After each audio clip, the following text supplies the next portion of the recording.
Hello guys, welcome. Collective reading tayo ngayon. So, tingnan natin kung ano ang current energy ng person mo. Ano yung ganap sa kanya dito, okay? Give me the message. Ano yung mensahe?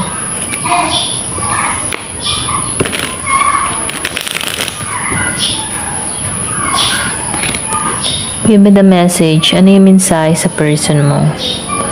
Ano yung kanyang ganap sa buhay niya? Okay? Give me the message. Anong mensahe?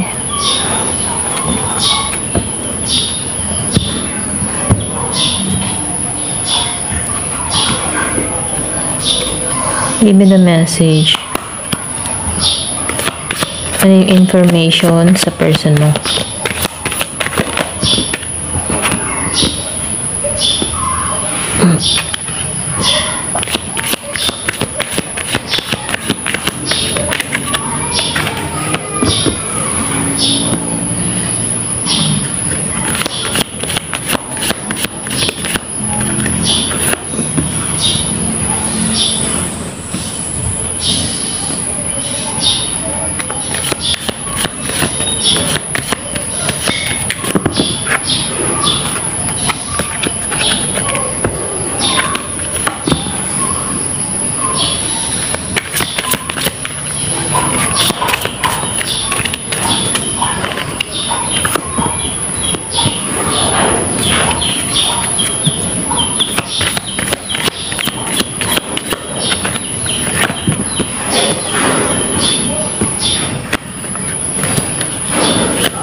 Nakikita ko dito, meron ko dito ang taong unstable.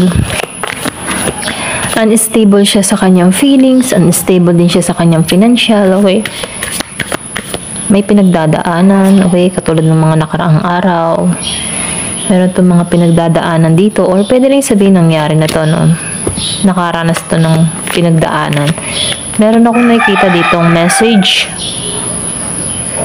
Nafe-feel ko dito, no? Meron pa rin kayong strength connection. Ito lang nakikita ko. Meron pa rin nag-uugnayan sa inyong dalawa. Okay? Meron ako nakikita dito.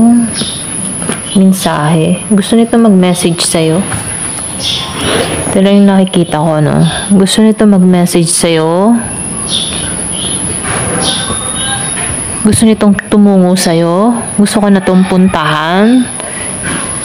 Yung mga tipo na gusto ko niyang puntahan pero hindi pa niya magawa. May pumipigil pa. Okay? Pwede rin sabihin na meron pa itong mga inaayos. Meron pa itong mga inaasikaso. Meron pa dapat unahin. Meron din ako nakikita dito na alam mo yung nasayang. Nasayang na pagkakataon. Nasayang yung koneksyon. Nasayang yung pagmamahal. Mga ganun, okay? May nasayang. Then, nakikitaan ko rin dito, naka-reverse kasi yung 9 of Cups, then sinabayan pa ng 10 of Wands.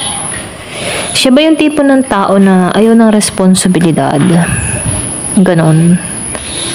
Yung ba tipo na kapag andyan na or sinubok tong connection na to, nanghihina to, hindi niya alam kung paano i-handle, ganon. So, mahina siya sa diskarte, ganyan. Pero, itong tao nito,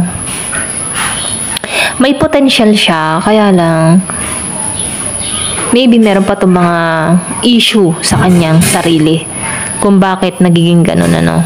Ito lang yung nafe-feel ko. Pero ganun pa man, meron ako nakikita ditong Pisces, meron ako nakikita Scorpio, Cancer, may Aries, Leo, Virgo, Capricorn, and Taurus. So, nakikitaan ko dito, sinubok to pagdating sa pera or sa kanyang karera, okay? Nakaranas to ng, alam mo yung tipo na sinubok, okay? Pwede rin sabihin nagkamali siya ng pinaglagyan ng pera niya or hindi lumago dito sa Ace of Pentacles reverse. Or pwede rin sabihin nagkaroon to ng problema pagdating sa pera. Ito lang nakikita ko dito, no?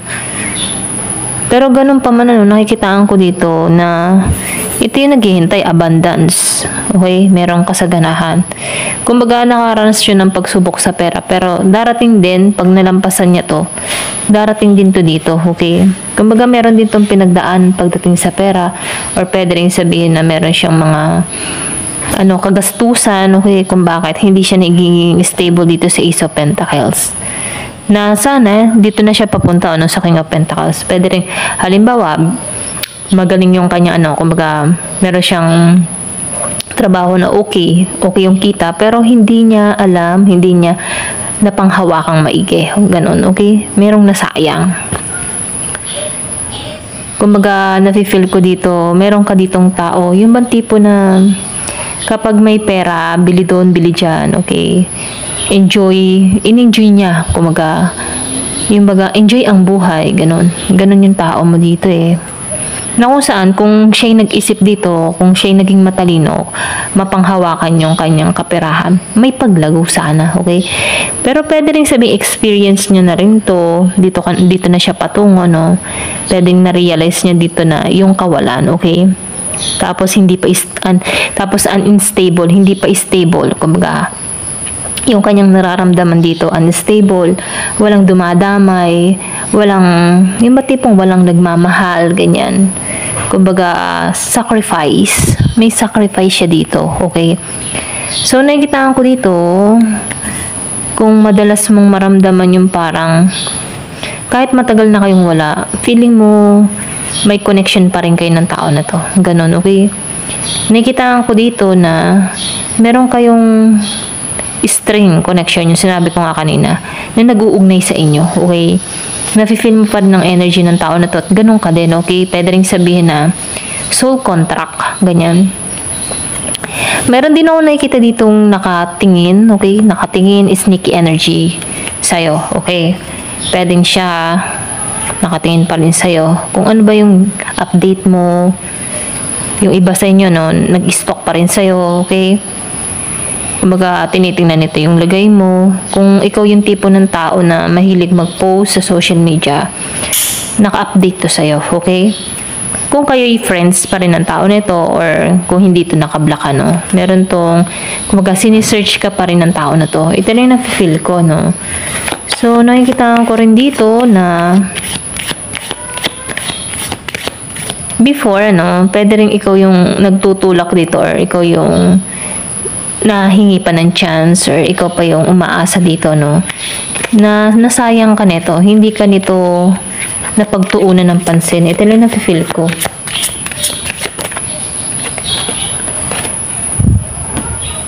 Queen of Swords, reverse.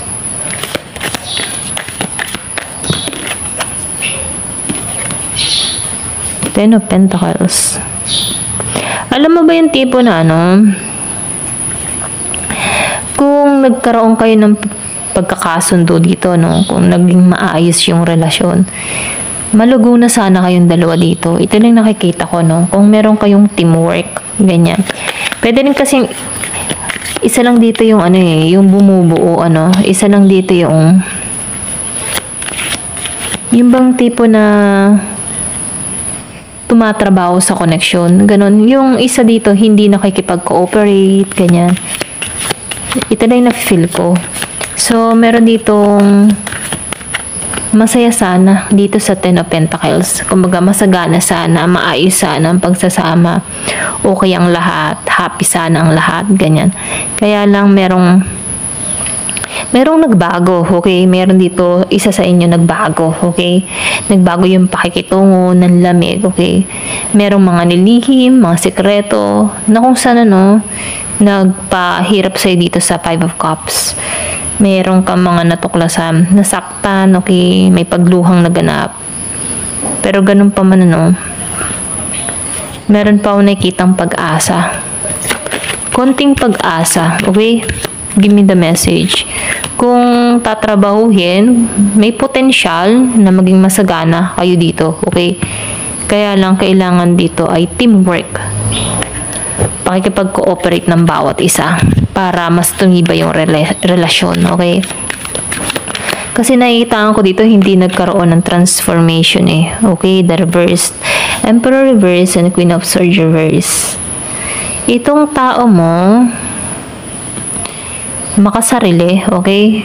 Yung bang tipo na, pwede rin sabihin, masaya kayo, okay kayo, Pero meron pa siyang hinahanap, alam mo yun? Meron pa siyang hinahanap sa sarili niya, ganon.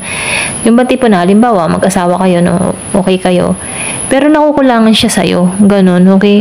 Kaya itong taon nito, dumating yung point na pwedeng nilisan ka kasi may pagluha dito, nag-betray siya, okay? Kasi may pagluha kang naranasan dito.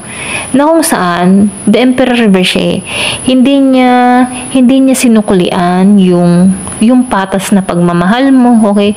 Hindi niya sinuklian yung effort mo, hindi niya sinuklian kung ano yung sinasabi mo sa kanya, okay?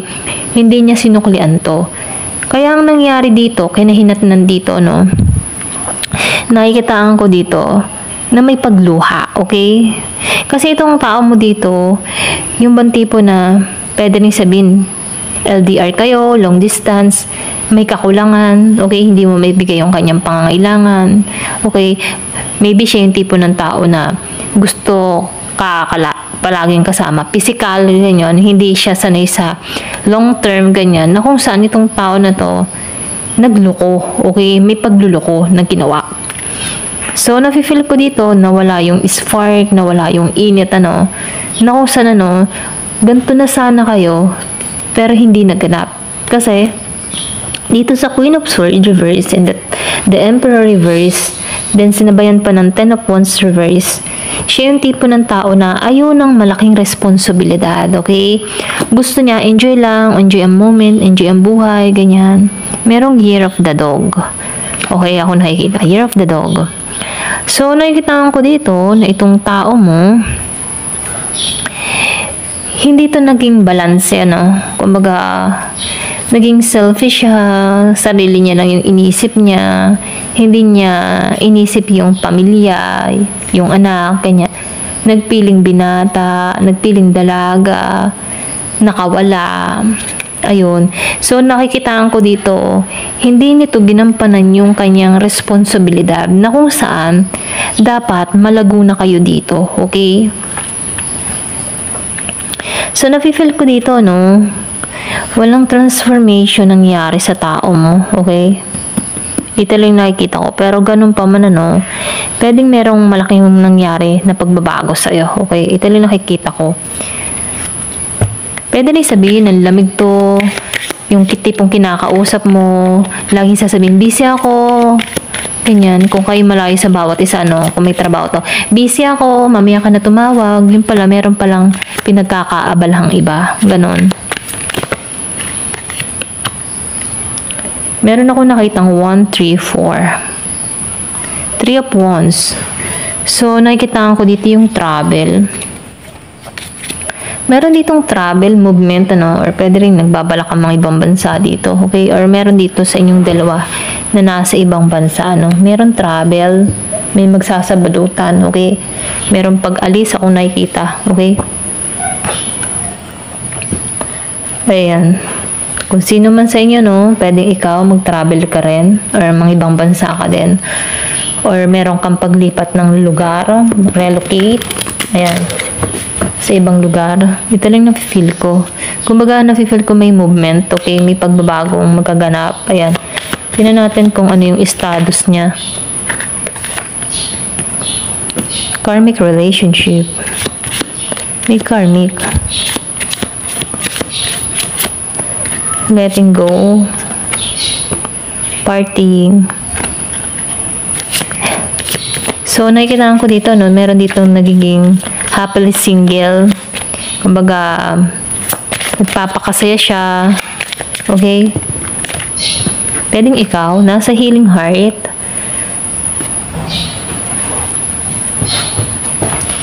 Nakita ko yung 143. So, nakita ko dito yung healing heart, Ayan, pasensya na.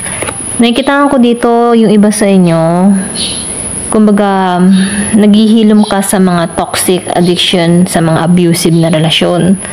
Nalaman mo na karmic mo to, itong itong tao na to na nagpa-trigger sa'yo, no? So, intense to, okay? Dun ka nakaramdam ng maraming samusamong emosyon, yung samok-samok, kung alam mo yung salitang samok-samok, ano? Yung parang iba't ibang emosyon, okay? So, nakikita ko rin dito, no, na nagpakasaya ka, okay? Kumaga, nakalaya ka sa sitwasyon. Sword and Rose. Naging malinaw sa yung lahat. Naging matalino ka dito. Kumbaga, na-reveal, okay? Nakita mo kung gaano yung kalokohan ng partner mo. Nakita mo kung ano yung mali sa kanya. Kumbaga, nakita ko dito yung protection mo sa sarili mo, okay? Kasi nalaman mo, karmic mo to eh. May soul contract pa kayo ng tao na ito. Okay? Pero nakikita ko dito, after na pakawalan mo to, no? Mawawala na. Itong connection, okay? String connection. Kumbaga, nasa sa iyo kung ayaw mo na talaga isipin tong tao mo. Okay? Give me more information. Merong engagement ring. Pwede rin yung iba sa inyo na meron ditong papasok na tao sa iyo. Buhay, okay? Meron dito partnership na parating. Pwedeng new to, okay? New partner na magbibigay sa'yo ng kasiguraduhan, okay? Secured, ganyan. So, nakita ko dito na magiging matalino ka dito, okay? Sa mga desisyong gagawin mo. Meron dito. Kasi nakikita ko dito, yung iba sa inyo nagkaroon ng backstabbing, okay? Or pwede rin sabihin yung iba sa inyo, engage ka sa tao na to, okay? Merong backstabbing. May separation na nangyari, okay? May loss. May deception. Kumbaga, nagulat ka dito, okay? Hindi mo akalain magagawa to ng tao na to, okay? Pwede rin sabihin yung iba sa inyo, may pangako sa bawat isa about dito sa engagement ring, pero may nagtaksil, okay? Pero ganun pa man, pwede rin meron ditong pumasok sa yung bago. Okay? Meron ditong eternity na parating dun sa iba. Okay? So, piliin nyo na lamang ano. Ito lang yung nakikita ko. Ayan.